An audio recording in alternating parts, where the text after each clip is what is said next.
Après avoir passé 4 jours inoubliables du côté de Sesti Krymlov, nous étions en quête de quelque chose de plus insolite.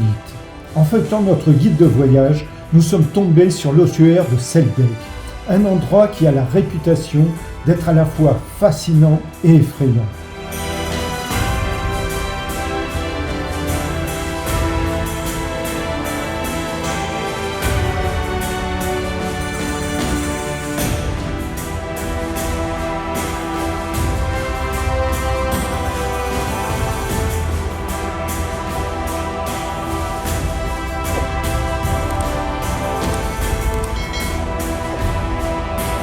Après plusieurs heures de route, nous arrivons enfin à Kuntaora, une petite ville discrète où se cache l'ossuaire.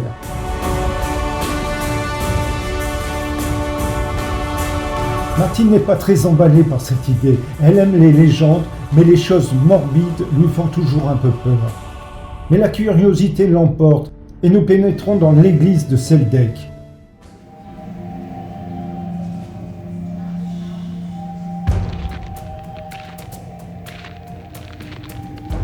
Dès l'entrée, une atmosphère pesante, une odeur humide et terreuse imprègne l'air. Nous descendons un escalier de pierre.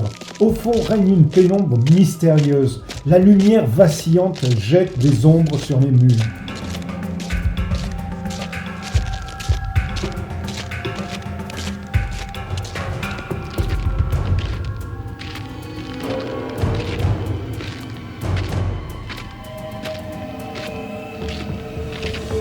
En entrant enfin dans la chapelle souterraine, le spectacle nous laisse sans voix. Des milliers d'os humains s'alignent méticuleusement, formant des décorations étranges et dérangeantes.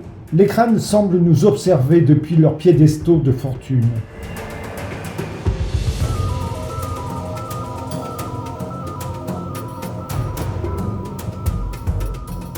Au centre, un immense chandelier domine la pièce, suspendu comme une toile d'araignée macabre. Chacune de ses branches est composée de fémurs, de côtes ou de crânes.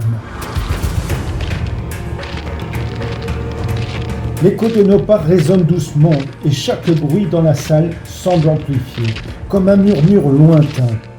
Empilés dans un coin, des crânes, avec leurs orbites qui semblent nous dévisager, comme s'ils savaient quelque chose que nous ignorions.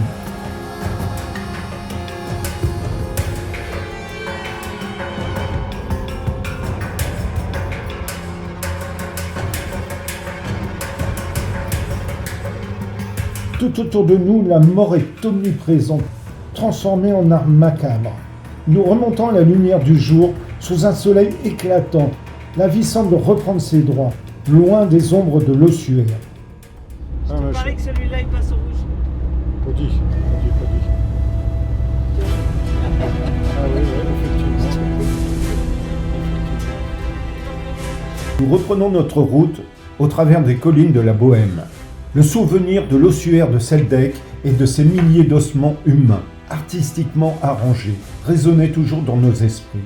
Un étrange mélange de malaise et de fascination.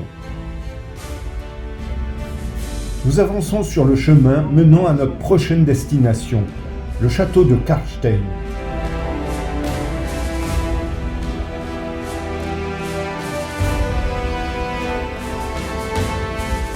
Après 1 heure de voyage sur les routes sinueuses, nous apercevons enfin la silhouette imposante du château. Karlstein se dresse là, sur la colline. La vue est saisissante.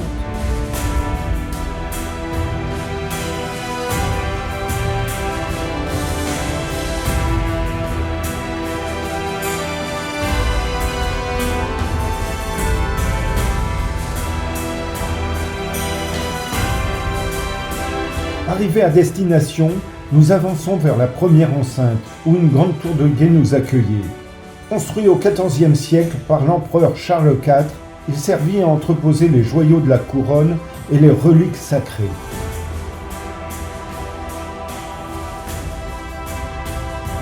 À l'intérieur, pas grand-chose. Des salles austères aux murs massifs et qui semblent imprégnées de récits de conspirations et de batailles. Nous empruntons les différents couloirs du château avant d'arriver à la salle où se trouve la réplique de la couronne de Saint Venceslas, l'un des joyaux les plus précieux de la Bohême. Une reproduction fidèle et délicate à l'original.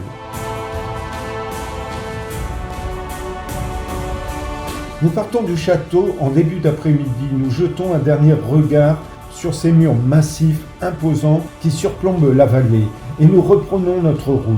Nous quittons la trace des rois pour celle de la nature et des eaux thermales.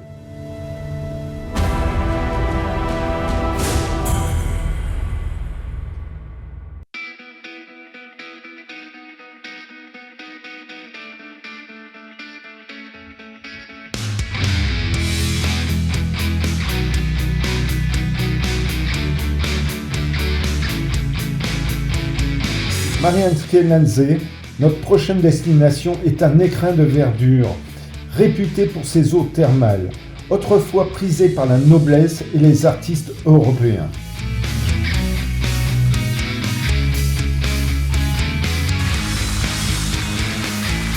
Les larges promenades bordées de colonnes et les parcs luxuriants offrent un contraste apaisant après l'austérité de Karlstein.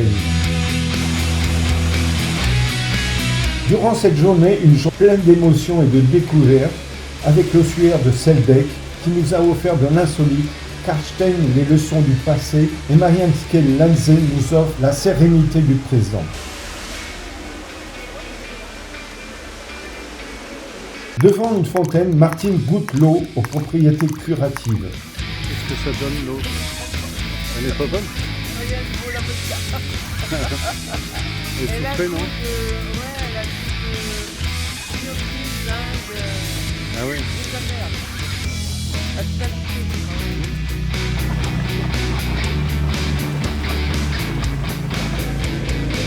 Cette ville réputée pour ses eaux thermales aux propriétés curatives a été fondée au XIXe siècle. C'est un joyau de l'architecture néoclassique et Art Nouveau.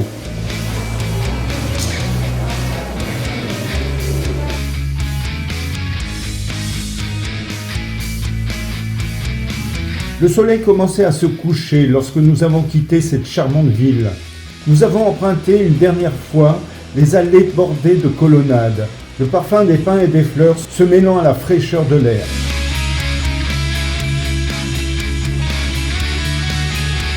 Qu'est-ce que c'est, ma chérie? Je sais pas.